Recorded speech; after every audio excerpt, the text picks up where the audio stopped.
Welcome back into the Lions247 Podcast. I am Tyler Donohue. Getting us started for these final couple of days of January. We're about to make that transition into February on Wednesday with the arrival of that traditional signing day in college football. Certainly not what it used to be across the landscape. December is where the heavy lifting gets done now. But as we've seen from Penn State in the past, there are pieces to be found on this February signing day. We'll talk about that a little bit more here in the episode with Tyler Calvaruso, our resident recruiting expert at Lions247.com. But we bring him in first off to address a long-term addition to Penn State's program plans. It comes in the form of their first 2025 class commitment. It's Jalen Matthews out of Toms River North in New Jersey.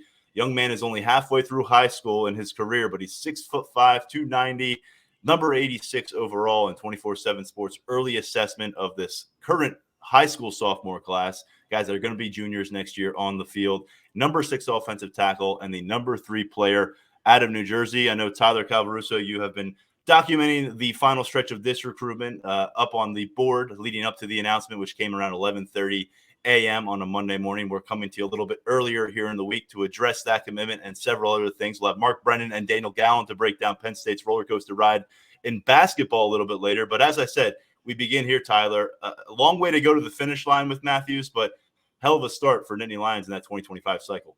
Yeah, it's a big commitment. I mean, figuratively and literally, Matthews is already such a force on the offensive line. You see it on his tape. And, his spot in the rankings reflects that. We're talking about you're starting the class with a top 100 kid and one who has a legitimate chance to really rise into the top 50 area, in my opinion. I got to see Matthews in person earlier this year when Toms River North played at Rutgers. And you could just tell that while he's still early in his development, there's still elements of his game that need to change. Technique needs to be a little bit more consistent. Definitely needs to add a little bit more upper body mass. I think that was something that we noticed when he camped at Penn State in late July. But it's also worth noting while he did camp at Penn State in late July, Phil Trautwein was all over him, giving him a lot of increased attention and really working with him one-on-one. And there was a lot of positive buzz coming out of that experience at Penn State. And there was even more positive buzz coming out of his junior day visit. So really perfect storm for Penn State in that regard. It all came together nicely. I think a little bit quicker than anyone kind of ever really could have anticipated. It didn't seem like Matthews was ever really in a rush to wrap up his recruitment so early at any juncture. But, hey, look, it all came together. It looks like he delivered the good news to James Franklin on Saturday. And here we are now on a Monday morning talking about this commitment. Now, it's 2023. Matthews is a 2025 guy. We got to acknowledge the elephant in the room. Will this stick? We'll see. There's a long way to go. The one thing I could say for sure is Penn State's going to stay on Matthews no matter what. They're going to recruit him as hard as they have been now that he's committed. And nothing changes in that regard. So it's going to be a long road till, 2025. But Penn State, you can't really complain about starting your class in this manner. It's a splash. And Phil Trautwein deserves a lot of credit for that. I think you're starting to see him a little bit more unleashed on the trail. And that speaks to him going out and getting a guy from South Jersey with such a high ceiling. Yeah, high ceiling and an impressive offer sheet for where he's at in his career. This isn't the case of a guy leaping at his first, national level kind of Power 5 offer. He had an offer from nearby Rutgers. That was in his top 5, but so were Ohio State, Georgia, and Miami, along with Penn State, as he was getting down to the final stretch of his decision. Committed while he was on campus. We'll talk about the junior day event that he attended this past Saturday and how that impacts other recruiting plans in a bit with you, Tyler. But just focusing on Matthews in this edition for Phil Trautwein, we've talked so much about the step forward for that unit on the field in 2022, what it meant to the program's fortunes, what it appears to mean to their 2023 expectations with 6 offensive linemen coming back who've started 5 games last year. But looking forward, we've talked about those 3 freshmen who've come to campus, and Javen Williams, Alex Birchmeyer, Anthony Donko. They're underway with that college transition. You've got Cooper Cousins, the offensive lineman out of Erie, Pennsylvania, longtime commit now in your 2024 recruiting class. And now you start with the major splash, a guy who had programs from all over college football already sniffing around him there in New Jersey. This is a really another big step for Phil Trautwein. I know it's probably a personal one for him too, because not too far away from where he played his high school football down in Voorhees. I think it's within an hour or so of Toms River. I think it kind of just goes back to what I just said. I think he's been a little bit more unleashed these last couple cycles. You saw it with going out and getting Birchmeyer really early. Like going out and locking a player of that caliber in early for the 2023 class was a big deal, and it kind of set the foundation. And you're seeing that with Matthews, albeit much earlier than Birchmeyer ever committed. But when Trautwein could go out and get these kinds of guys, regardless of the time frame, regardless of, how far in advance of a commitment this is, recruits take notice because he's already built a good relationship with a lot of their top 2024 targets. Like you said, we'll talk more about the junior day, but Ben Roebuck from Ohio was in town, and he's got a good relationship with Trout. And Penn State has moved up his list, doing large parts of that relationship. So recruits see these kinds of things. They notice it. They say, hey, look, this position coach is going out and getting some big-time guys. And when they take that into account, I don't think they really take circumstance into account like we are right now with Matthews being a 2025 and, questioning what's going to happen in the future. They just go out and see a position coach doing work, and that's what Trautwein's doing right now.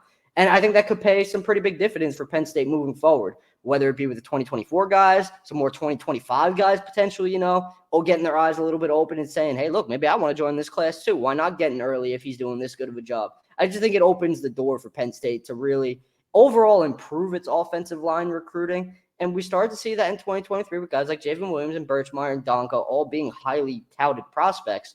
I think you're going to continue to see it in 2024. And, hey, look, we just saw it in 2025 this morning. Yeah, and we will continue to keep tabs on that cycle. Obviously, right now it's a lot of 2024, but already the attention needs to be paid to the 2025 cycle, sophomores or not, as we got the commitment on board. I'll have a piece up on our site here in the next 24 hours, looking back at Penn State's initial commitment of the last several classes and what turned out for them. As Tyler said, sometimes when those come very early, they don't always reach the finish line. Sometimes guys decommit and work their way back to the class. There's an interesting history there under James Franklin, and we'll review that on the site. I know you've got a scouting report to take a look at Lions247. And then we also have Brian Doan, who had the breaking story with a bunch of commentary from Matthews himself about that experience in Happy Valley. He's been to campus several times, why the comfort level was there for him to reach this decision now. And ultimately, as we said, committed to James Franklin in person on Saturday, goes public with his announcement on Monday. But overall, there are some other storylines to get to from Saturday. You did great with your coverage. Brian Doan, Alan Shrew, Steve Wiltfong, all contributing at Lions247.com throughout the weekend. It was the third consecutive Saturday where Penn State hosted a junior day event. You told our listeners last week it's going to be a pretty big deal to close the month. How do you think they performed, and what are some of the names that people need to know coming out of this past weekend? I think overall you got to be pretty pleased with the performance if you're the Penn State staff. I mean, they helped themselves with a lot of their top guys who made it to campus, as they did. It reminded me of the first junior day of the month in that regard when they got guys like Keelan Adams and Chris Jones on campus, and how Penn State really helped itself move up the list for those guys. I think they accomplished the same with a lot of the guys who were on campus this weekend. The one name that I'm really interested in coming out of the junior day is Jeremiah Beasley, top 24/7 linebacker from Michigan in Belleville High. So he comes to campus without an offer. This was one Penn State staff wanted to deliver in person, kind of like Caleb Brewer last weekend. They were kind of waiting for the right time, wanted to get him in town, deliver that good news in person. And I think with Beasley, that was a decision that honestly really might pay off in the long run, because he got to sit down with James Franklin and Manny Diaz, and their conversation went beyond football, but Beasley gained a really good understanding of Diaz's defense and the usage of the linebackers and the way he would be utilized in that scheme. And I think that really opened his eyes to the possibilities at Penn State, because Michigan State entered that visit as a pretty profound leader. And then for Beasley to come out of that trip and tell Alan True, hey, look, Penn State's at the top for me now.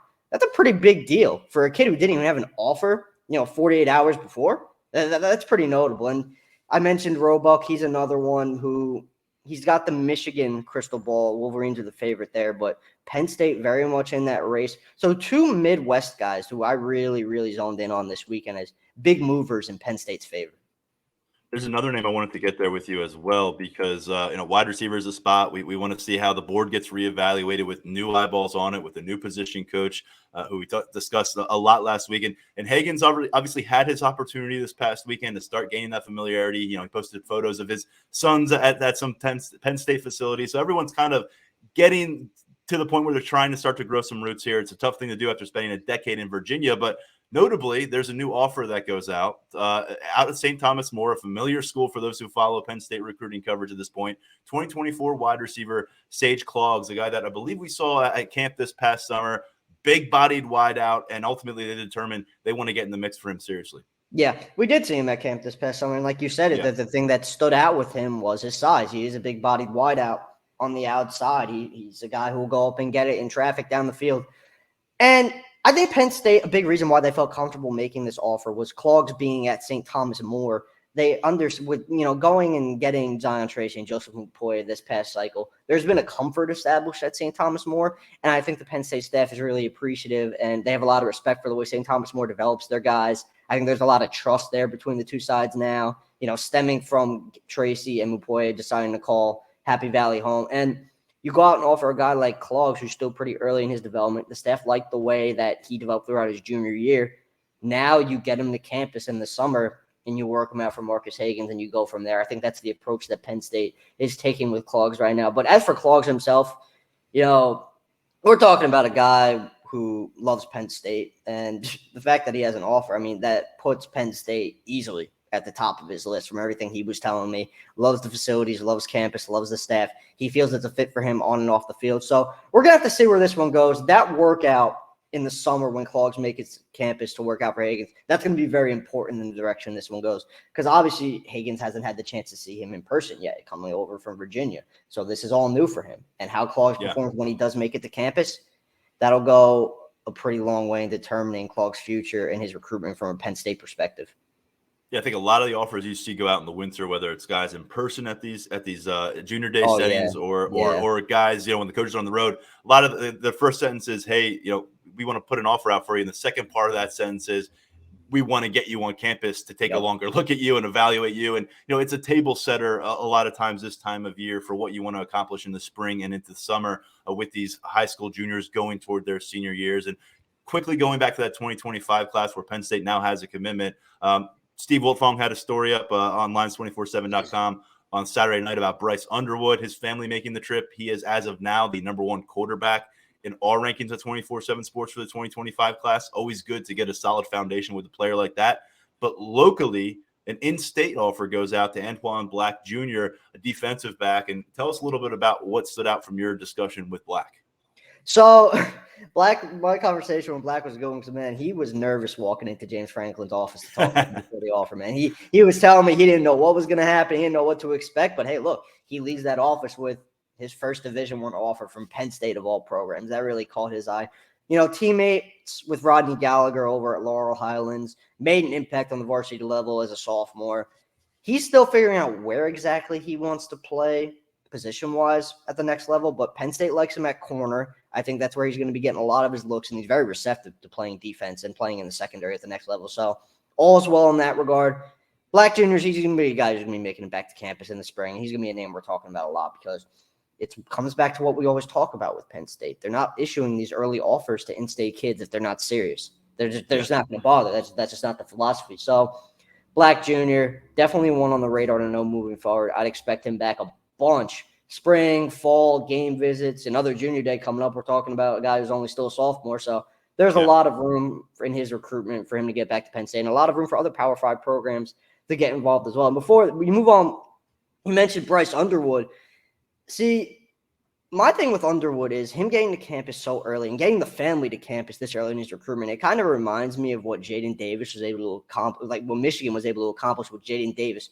Their approach with Jaden Davis was to win the family over very early. And while obviously he's still not committed to Michigan, and, there's a lot going on in that recruitment as well, Michigan has established itself as a really top contender due in large part to the relationship that Michigan's coaching staff has with Davis's family. So that kind of just rung a bell with me with Underwood because I think Penn State did a really, really good job with his family over the weekend. And I think that's very important because if the family's comfortable, he'll be back on campus.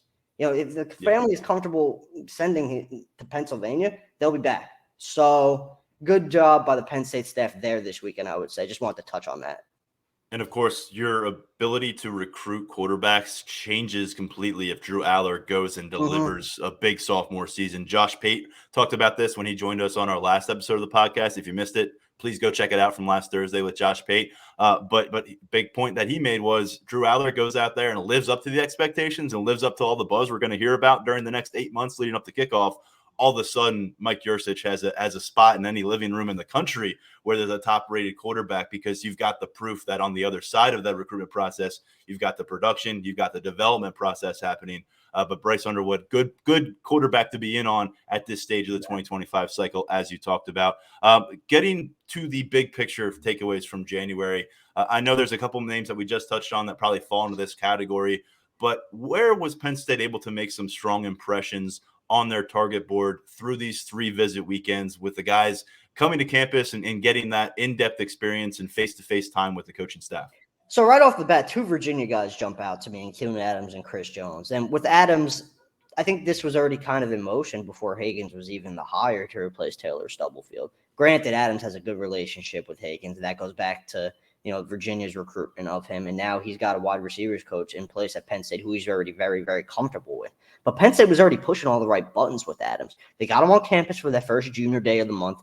Things went very, very well. And it comes down to just him seeing his fit in Penn State's offense. He thinks that he thinks that Yurcich's scheme plays to his strengths as a wideout. And that's obviously huge. That goes without saying, regardless of who the position coach is. That's big. And Adams is well aware of how he could fit in, and he's high on Penn State at this point in his recruitment. The other Virginia guy, Chris Jones, I mean, you talk about the relationship with Kenny Sanders, keeping that one in the family. He makes it to campus, loves his visit, loves it, raved about it to Brian Doan. He's going to be back for an official at some point. So those 2 Virginia guys, I think Penn State really did some good work with them throughout the month. Another one, this is kind of a newer name, I would say, Jamonta Waller from Mississippi. He made it to campus this past weekend for junior day. And when a guy from Mississippi makes it to Penn State in January, that's always notable. Yeah. We're talking about a guy from SEC country with SEC offers, and you could see why if you go look at his tape. I mean, it's ridiculous. He's the kind of player that, regardless of where you're at, when in terms of numbers at a position, he's kind of just a guy you take because he's that good, and I think he has that much potential. He's high on Penn State coming out of that junior day visit, so the staff did a really good job with him. Another guy I would expect back in the spring. Now, shifting back to offense real quick, we've talked a lot about the potential for this to be a 2-quarterback class. And if there is going to be a 2-quarterback class, I think there's a good chance Samaj Jones might have a say in that at the end. He was on campus earlier in the month for a junior day, and he anointed Penn State as his top school. And he's got a lot of traits that Penn State likes. And he's just the mindset. I know one thing that I've heard with him is just his mindset, man, as a quarterback. He's tough as nails, and the staff really loves that about him. So if this does become a 2-quarterback situation, I think Jones has a really good opportunity to be a guy who sticks at Penn State. So there are a lot of guys, and I'm planning an article on this for the beginning of February. There were a lot of guys in January that came to Penn State, liked their visit, came out of the visit saying, hey, look, Penn State has either moved up my list or at the top of my list. And I don't think that's just lip service. I think Penn State did a really good job setting these junior days up, giving these guys the full experience of what it would be like to be a Division I athlete at a Big Ten program like Penn State. They laid it all out there for them and made their moves. And now we're a long way away from the spring when guys are going to be setting officials. So we're going to have to see who actually winds up taking an official to Penn State and who winds up making it back to campus. But Penn State's stock up with a lot of guys right now. And I think going into February, that's really where you want to be. Yeah. And you're entering a dead period now with February at the end of January. And the big thing here, it's a contentious situation to make sure you can get one of guys on campus for one of those 3 weekends because they've got options. The window's going to close on their visit period. They're going to get into other sports, whatever they got going on in high school. And then all of a sudden you may not be able to get them back till June, July. That's just the way it works sometimes. So a lot of stuff accomplished for Penn State off the field as well, beyond just the prospects and making sure they're on your campus. It's the fact that Penn State has ensured that their staff is going to be ready to handle some business here in the coming months. Daniel Gallen, who we'll hear from in just a moment, had a story up on Monday about the retention of Deion Barnes, former Penn State player, a guy who has been a graduate assistant the last couple of years, has been lauded by members of the locker room, by other members of the coaching staff as a rising star of sorts in the coaching world, a guy who could contribute, has gotten a lot of love for what he's done with the edge rushers on this Penn State roster the last couple of seasons. Of course, that was a big part of what he did as a player here at Penn State. And he's sticking around. He's going to be staying on the staff. And we also learned that Khalil Ahmed is joining the staff, and that has already happened. He's made that transition. Lastly, most recently, I should say, with the Syracuse staff. And break that one down for us a little bit and then get back to Deion Barnes, because I know that's one that when that became official that he's going to be here for 2023 and they've got a role for him, we weren't sure if that would happen. That's one that certainly take notice of if you follow Penn State recruiting. So I think Penn State has a desire overall to get back more involved with New Jersey. Now, as a New Jersey native and someone who sees a lot of high school football in New Jersey, I would say the high-end talent in the state might not necessarily be what it was when guys like Jabril Peppers and Rashawn Gary were in high school, but there's still a lot here in the Garden State. And I think Penn State has a desire to kind of explore that a little bit more than they have in past cycles. I mean, Jalen Matthews is their first New Jersey commitment to Amin Vanover in 2020. We're talking about a long time now at this point. That's just the fact of it. It's been a while since Penn State went into Jersey and got a guy and, eventually closed on him. So I think this hire, a lot of that was driven. This hire, I think a lot of that was driven by a desire to get more involved in New Jersey. And he has a lot of relationships in New Jersey. He's well respected throughout the state, man, from north to south. We're talking about he did a lot of good things at Syracuse. He was actually given the chance to recruit off campus when Syracuse was going through the rash of staff changes it made this offseason. And he was working Jersey, and he's just got a lot of respect in the area, man. So I think that was a really good move for Penn State. Whenever you can strengthen your overall recruiting staff that Andy Frank and Kenny Sanders have going there and just add to the depth of it, you're only putting yourself in the best position to succeed on the trail. And then, Barnes, man, I tweeted this because this is a big deal. This is a really big deal. You can't overstate what Deion Barnes has meant to Penn State since he's been here as a grad assistant. He's basically John Scott Jr.'s trusted lieutenant at this point. He played a big part in putting together this defensive line board for the 2023 cycle. He played a big part in developing the guys who are on campus right now. And almost every defensive line prospect that I've talked to, Deion Barnes comes up, and that's unsolicited. It's not even me asking about it. He just comes up because so many kids love him. I mentioned defensive line. Kevin Haywood over on the offensive line, he used to work with Deion Barnes directly. And this is a big deal for him. We're talking about one of Penn State's top 2024 targets. So there's levels to this. So bringing him back for another year as an analyst and just keeping him around, huge, huge move. This was something Penn State wanted to accomplish. They knew this was coming, right? They knew they were going to have to figure out a spot for Barnes at some point. And they did. They moved swiftly to get it done. They didn't want to let him leave the building, and I don't blame them based on the feedback I've received from recruits. It's a big deal. Keeping a guy like him around, one who played at Penn State nonetheless, a guy very passionate and loves the program. James Franklin made a pretty good call here. Yeah, not just the history in Happy Valley, but the history in Philadelphia. He was a big-time player at Northeast High in Philly. He was the defensive coordinator there when they had some big runs. He's been instrumental in getting guys out of Philly, which is always going to be important for Penn State. And I misspoke earlier. He actually had 3 years as a grad assistant. I think that was impacted, like everything, by COVID. It opened up an opportunity, like you said, been working side by side since really John Scott showed up to campus after making the move from the SEC. And now you've got a guy at 30 years old in Deion Barnes that you'll be keeping a close eye on here. He feels like he's a defensive line coach in the making. Is that going to be eventually at Penn State sometime? Is that going to be somewhere else? Regardless, right now in 2023, you've got him on board for another go-round. I think that's a big win for this Penn State staff. Let's finish here before we bring in Mark Brennan and Daniel Gallen. I can't believe it takes us so long to even touch on it, but the February signing day is here. It used to be the biggest deal on the planet in our world. Right now, it's just kind of a day because of everything else we're controlling and we're trying to cover. But one name stands out, looms large, kind of just like last year. Vega Ioane was the name to know going into that Wednesday. We're there this Wednesday with signing day, and there's one guy that we're really focused on. Yeah, Chimdi Ono. Man, before we get into his recruitment, I just want to talk about his rise. Just from going to being an Old Dominion commit, relatively unknown in Dundalk down in Maryland, and now he's a top 24/7 prospect. He's in the top 150 now in our final rankings. So just heck of a rise for him, man. And you've seen programs like Penn State, Michigan State, Ole Miss, Rutgers, all really go all in on him. And you see the upside. And I would say coming out of his stretch of official visits that included Rutgers in December and then Penn State, Michigan State, and Ole Miss this month, I think Penn State's in a pretty good spot heading into February. All the buzz, the recent buzz has favored Penn State. And that's while he took an official to Michigan State and while he was on the official to Ole Miss. I think Michigan State made a pretty strong push on multiple fronts. I think specifically the NIL front, they did a really good job, but Penn State's not lost in the woods in that regard with Ono and NIL. You know, they're handling their business there as well. So I think the relationship with Phil Trautwein here is big. I think that's probably the best relationship he has of any of the offensive line coaches who are after him. I think that relationship has come along really nicely. So I would anticipate right now on a Monday morning that Penn State is in the best spot to close on this recruitment come February. And it's wild, like you said, man. Now it's kind of just another day where we're only really talking about one target, and this used to be the day. It's a crazy change, but Penn State in a big position to make some noise in February.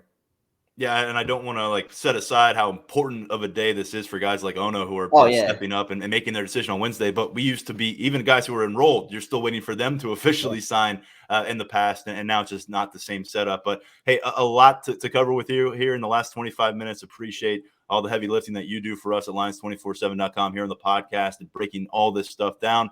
We'll see what happens on Wednesday as we put the final bow on this 2023 recruiting cycle. But clearly 2024, 2025 already warrant our attention. Thanks for your work, Tyler. Always, man. Appreciate it. Talk to you soon. All right, looking ahead, we've got Penn State basketball coming away from a big victory on Sunday, one that it felt like they really needed to remain in that March Madness conversation, and they did it emphatically. We bring in Daniel Gallen and Mark Brennan, who are at the BJC for that matchup between Penn State and Michigan. And before we get there, Miles Sanders is in the Super Bowl, and I want to bring in our resident Eagles fan here, and Mark Brennan. 2 touchdowns in the NFC title game against the San Francisco 49ers. 1 week after playing against his old teammate Saquon Barkley. It's been a nice run of buzz for Penn State at the pro level in the form of these running backs. Miles Sanders gets 2 more weeks of it leading up to a Super Bowl appearance against the Kansas City Chiefs. Mark, you've known Miles. You've covered him for a while. Now you're following him with your favorite team. What stands out to you about number 26? This has to be the biggest moment in his life since he shared the cover of Sports Illustrated with me. I mean, I don't know if you guys remember App State, yeah. Of course I do. I was kind of in the background. I'm joking. I was on the sideline wearing some Aqua shirt back when we were still able to videotape game stuff. But no, it's really cool to see. Listen, I remember seeing him at camps at Penn State. I mean, I remember going to one of the camps in Columbus and watching him. You know, always just not that Saquon was overstated, because Saquon was kind of mild-mannered as well, but he was just a little bit more outgoing. And Miles was always like kind of a quiet guy who did his talking on the field. And what a great example for somebody who ended up in a college program behind one of the greatest running backs of all time at Penn State and really anywhere. I mean, if you look at Saquon's numbers, they were pretty crazy in what he was able to do. Waited his turn, got his opportunity, and now arguably he's a better professional running back than Saquon. Now, Saquon's obviously been impacted by injuries, but it's been very cool to see. And then, you know, the other aspect of it is when we cover these guys at Penn State, you can't be a fan. I mean, you don't wish poorly for anybody, and it's better for them and it's better for us if the team does well, but you have to be very objective. When they get to the next level, it's fun to be able to cheer for some of these guys who you got to know and you know their personality. So it's very fun to see. Guy's always been a great representative of Penn State. He's been a great representative of that Pittsburgh area. So just having a lot of fun and kind of contrasting it with the way another former Nittany Lions kind of handling himself, Micah Parsons. Could he just shut his yap at some point? I love Micah Parsons, but my God, he keeps getting himself into trouble on Twitter. You know, guy's tremendous. That's what happens when you become a Dallas Cowboy, I guess. You just have to Jerry Jones and yap. But no, in all seriousness, it's been fun to watch Miles, and I wish Micah nothing but the best on all but two days of the year, or 3 if they ever meet in the playoffs, which probably isn't going to happen. Mark, I think Micah's social media adventures began before he put on that Dallas Cowboys uniform. But yeah, maybe when he was at Ohio State on a visit, right? He's a lightning rod for sure, and he's a guy that you know. Obviously, Penn State. He's at the wrestling match as we had photos of on the site. He's a guy that continues to help Penn State's brand in his own way. But Miles Sanders here, as we said, you get the next 2 weeks where he's going to be a central figure in the build up to this. And Daniel, you covered the Philadelphia Eagles before you made the transition to the Penn State beat. You saw Miles Sanders a bit earlier in his career. Now he's standing to make a lot of money. He's doing this at the right time of his first NFL deal. I'm curious to where you've seen maybe the biggest strides, because you had that kind of day-to-day, week-to-week look at Miles as we were moving on, and focusing on the current Penn State running back. Yeah, I was there in 2019 when Miles got drafted, and was there virtually in 2020 as well. And it was just, kind of cool to watch him, mature a little bit, and, from a distance these past 2 years, really see him come into his own as kind of that A1 running back that I think a lot of people were expecting him to be when, the Eagles drafted him in the second round. There are some comparisons to LaShawn McCoy when he got to Philadelphia, because McCoy was the last running back the Eagles had drafted that high. They drafted him number 53 overall in 2009, I believe it was. And then there's Miles Sanders, number 53 overall in 2019. So there were some parallels there early. But I think a big thing with watching Miles was just someone that was really trying to go out on his own and really kind of strike his own path. We all know that at Penn State, he was in Saquon's shadow. Then you get to the NFL and not only are you in the same division as Saquon Barkley, you also end up with number 26, the same number as him. Jordan Howard already had number 24 with the Eagles. And so, kind of talking to him and, seeing him kind of want to be his own person, trying to figure out how to make that work, especially in a locker room in 2019, which still had a lot of veteran guys. I thought that was really, it was really cool to see. And I think also he had some perspective and some awareness on kind of what his situation is as a running back in the NFL, especially with an organization like the Eagles that has handled running back like they have over these past couple of years. Miles had some comments in ESPN stories to The Athletic, where he is kind of aware that this, this might be it in Philadelphia. They don't give big money to running backs. He is someone that is going to have the chance to get big money. So it'll be, pretty interesting. He says that he wants to stay in Philadelphia. Obviously, that's kind of what what a lot of people say in that situation. But he'll have at least 2 more weeks in Midnight Green. And I think that this type of season that he's put together, an absolutely career year, over 1,000 yards for the first time, 11 touchdowns for the most in his career after getting 0 last year. I was texting with someone who covers the Eagles a couple weeks ago, and we have no idea what happened to him as a receiver because he was amazing out of the backfield as a rookie in 2019, and that's kind of disappeared from his game recently. But it'll be really cool to see. And looking at someone, he's 25 now. He's really kind of coming into his own, and he'll have a chance on a really big stage. And that can be a good thing for Penn State with some of the running backs they have on their roster right now. Yeah, it's not a hard product to sell right now, running back at Penn State. But Saquon Barkley and Miles Sanders, those guys are about to really raise the ceiling, I guess, for when you talk about the earning potential of NFL players who have come from Penn State. Those guys are both set to cash in this upcoming offseason. Sanders finished the regular season top 10 in rushing yards, rushing attempts, and rushing touchdowns, and more success in the playoffs. 90 yards on the ground against the Giants a couple weeks ago, and then 2 touchdowns scored against the San Francisco 49ers. Congrats to Miles. He was a joy to work with. He's a guy that really only had that 1 year in the spotlight. He had plenty of spotlight as a 5-star level recruit coming out of high school, but he was exactly what Jaywan Sider, James Franklin say they want in a running back, someone who's going to commit to the program, understand that they may not be the best running back for their first year or second year, but they can see that light at the end of the tunnel, and when their opportunity comes, they take it, and they enter the NFL with relatively light wear and tear compared to a lot of guys who spent 3 years carrying the load for their offensive teams.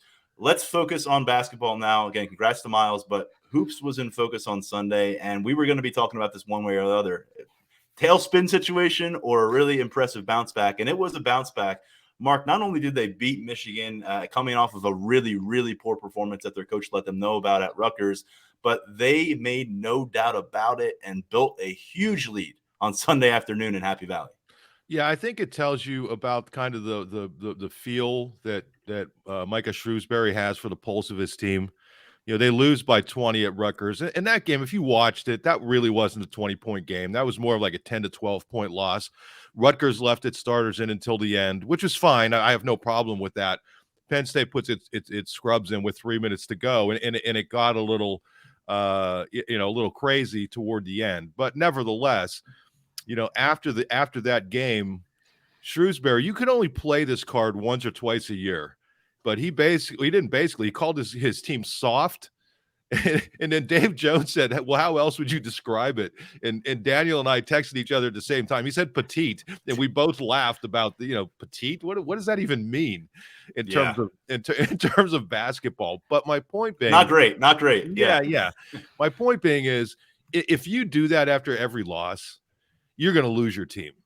But he picked his spot, and it turned out to be obviously the right spot. I mean, this guy's a good coach. I mean, I think every time we're seeing him develop as a head coach. I mean, clearly he had the chops, X's and O's wise and all those things, working with Brad Stevens and working with Matt Painter, at the NBA and at the college level.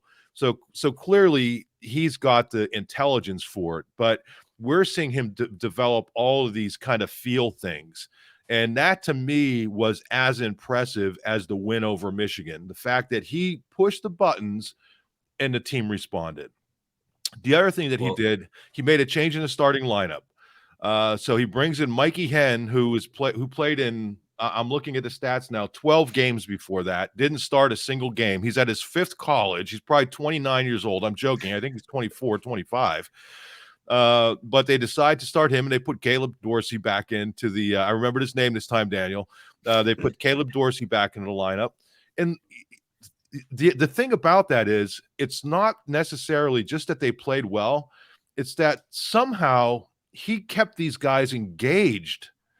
Caleb Dorsey was a guy who began the season as a starter, and in recent weeks we've barely seen him. And Michael Henn, I mean, there was a game a couple games ago, I forget which one, where he played like a minute in the first half, and that was it. And somehow you keep these guys engaged. So we could look at all the things that went right technically against Michigan, and a lot of things went right. We've talked all season long about when Penn State's hitting the 3 ball, it can really compete with anybody. That was the case against Michigan. But the feel that Micah Shrewsbury is showing for this team, to me, has just been amazing, and I think it speaks to his development as a young head coach. He's only his 2nd year as a head coach, first time coaching as a head coach at this level. He coached kind of at the junior college level way back when. But you can see him developing, and it's fun to see a young coach learning these subtleties, because that's what separates, all college coaches are smart people. It's the ones who have the feel for these things that are the best ones. And I think you're starting to see Micah Shrewsbury develop those things. Daniel, Shrewsbury had that emotional peel of sorts after the Purdue loss at the Palestra. They come back with a 19-point victory over Indiana on their home court. Obviously, the Rutgers game, he said a lot about his team and where they were. They come back and they blow out Michigan. You look at the Big Ten standings right now. You've got Purdue, who they saw not too long ago, at 21-1 overall. They're 10-1 in the conference. Northwestern has a 6-3 record in the conference. But you've got 9 teams right now bunched up in this conference who've got 4, 5, or 6 losses. For them to get back to 500 in those conference standings on Sunday, improve to 14-7 overall, how do you think we might circle what happened on January 29th when we look at Penn State's situation for March Madness? Yeah, I'm with how kind of week to week the Big Ten has been this year. I've really tried to keep a really big picture perspective. I think something that I tweeted after the Rutgers game was that, at 5:45 p.m. Tuesday, Penn State was on the NCAA tournament bubble. At 8:45 p.m., they were still on the NCAA tournament bubble. And I kind of have the same feeling as yesterday's win over Michigan. Before the game, they were a bubble team. After the game, I think they're still a bubble team. Obviously, maybe they go from 5th team out to 1st team in. But the way that we've seen with some of these, almost daily bracketology things, that it's just a lot of, very, very small shifts. And Penn State is just at the point where they're at that tier where it's either in or out. So I think, as we get a little further into February, in a couple weeks, then we really see that that margin for error really, really start to get smaller.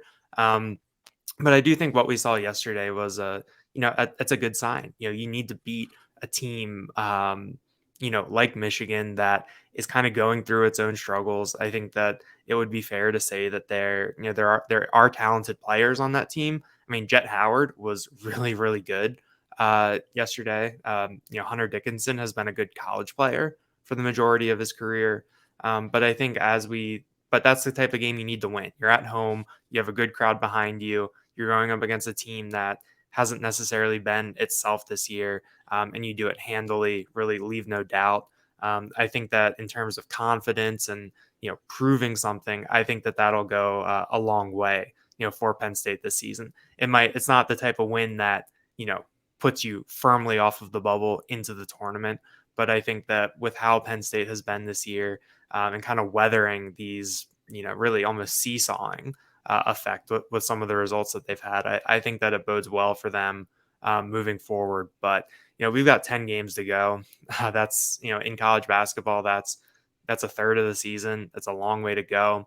It's a 31 game, I guess, half marathon as opposed to that 12 game college football sprint. So you can't really afford to live and die with every single game. But as the season goes on and the bubble picture starts to really clear up, Penn State starts to figure out really where it stands nationally, then I think the pressure gets up. But, I think we can look at this game as another example of how Penn State is really resilient. And that's a trait that I think can really travel and can really carry you, through February and potentially deeper into March. Starting with a road upset at Illinois on December 10th, Penn State won 5 consecutive games through New Year's Day when they beat Iowa. They improved to 11-3. Since then, I'm doing the math real quick in my head. 4-4. I should say 3-4. Mark Brennan. One of those losses came against Purdue 3 weeks ago in the Palestra.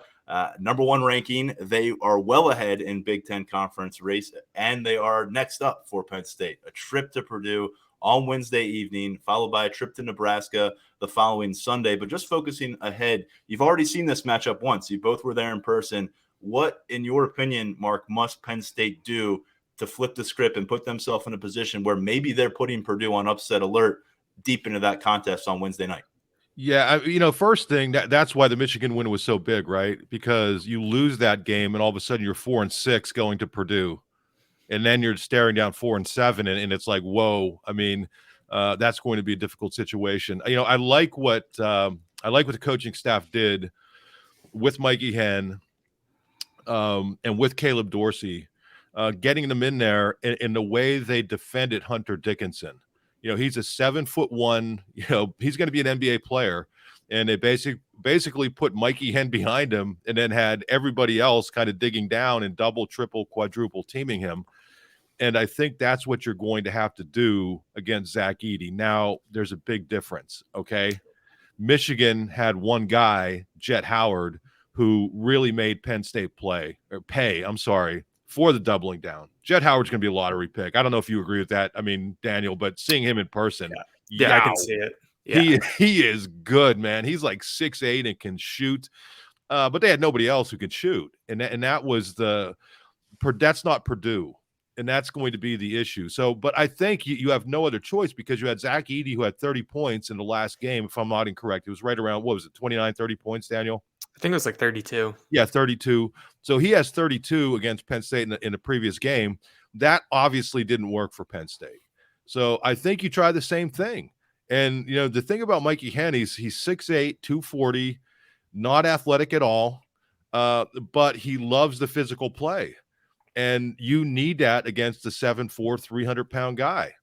And it will not work. It will not be as effective as it was against Hunter Dickinson for 2 reasons. Purdue has better outside shooters all around, and Hunter Dickinson looks soft to me. I'm just looking at this guy and I'm thinking he should have had 30 in that game, and he just he had no aggressiveness, and that's not Zach Edey.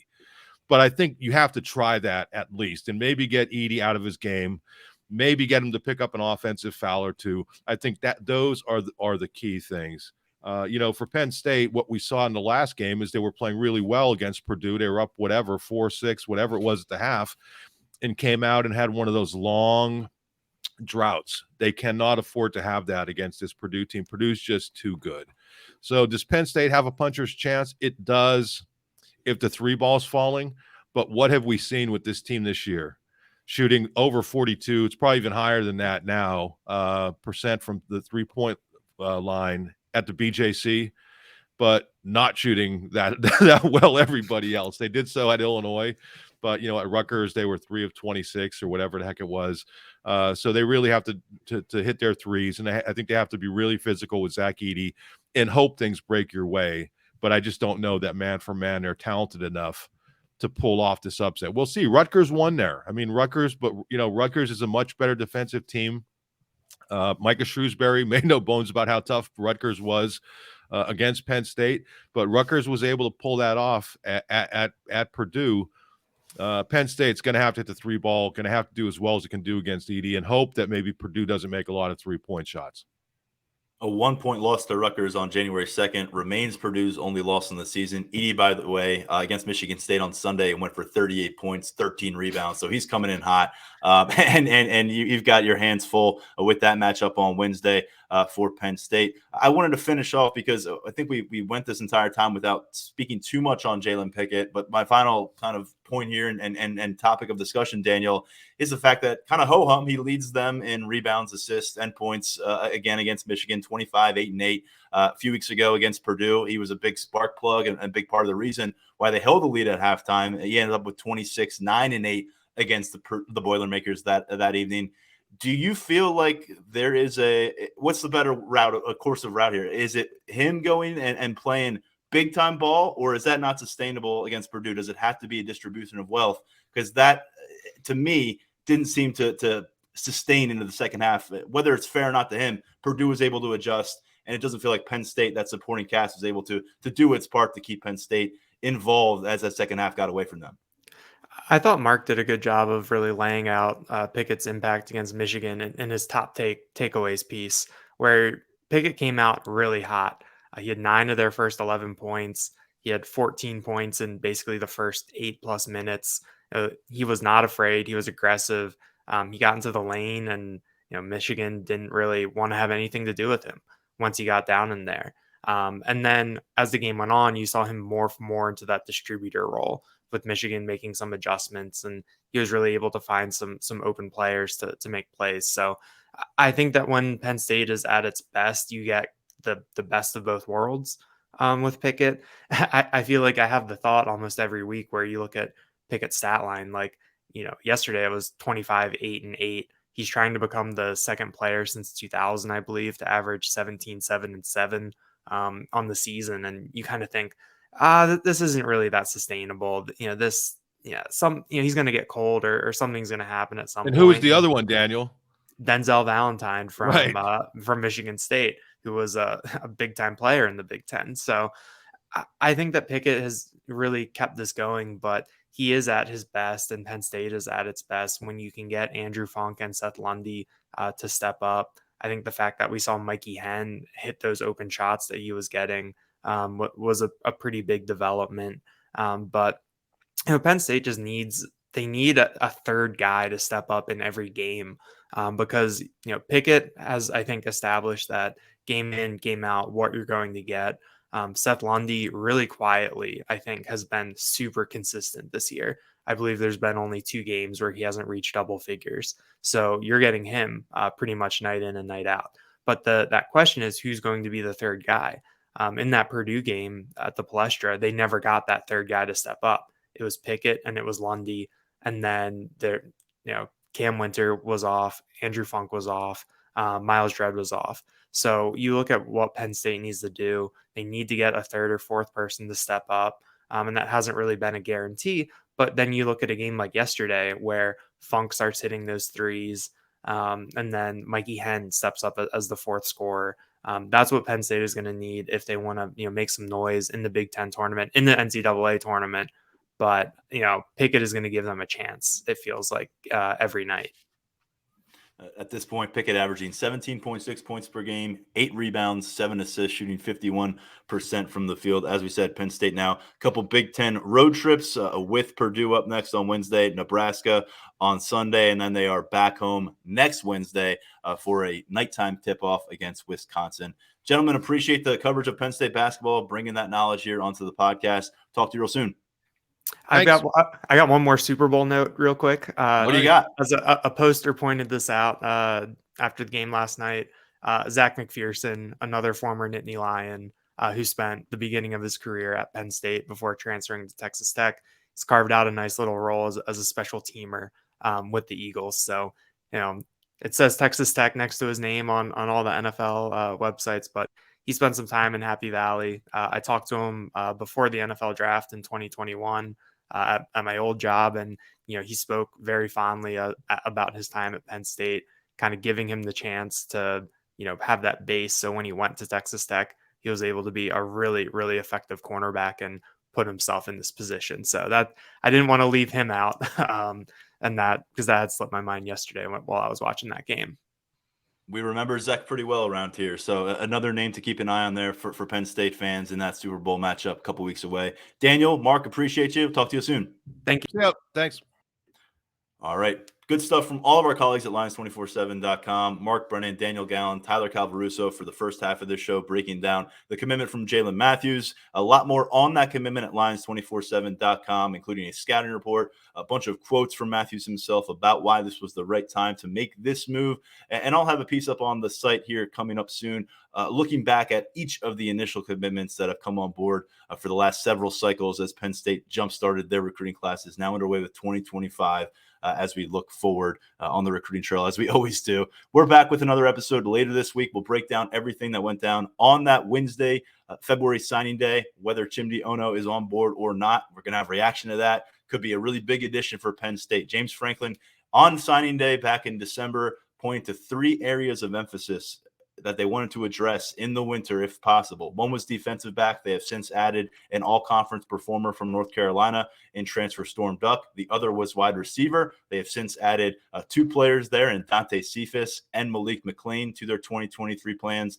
And the other was offensive line, specifically focusing on tackle. And as Calvaruso talked about on his appearance here on the podcast, you won't find a lot of tackles who were considered risers in 24/7 sports rankings down the stretch like Chimdi Ono. Follow our coverage at Lions247.com leading up to Wednesday for the latest on where that recruitment is heading, and plenty on the 2024 and 2025 classes coming out of all these junior day visits. A lot of coverage for our VIP subscribers. Hop on board now. We've got a ton coming your way for the site, heading up to spring ball, which is not too far away around the corner as February starts. Thanks, as always, for listening to the Lions247 podcast. It has been an absolutely eventful January. We're closing the book on it for now. We're back with our next episode to begin February. Talk to you real soon. I'm Tyler Donohue, right here on the Lions247 podcast.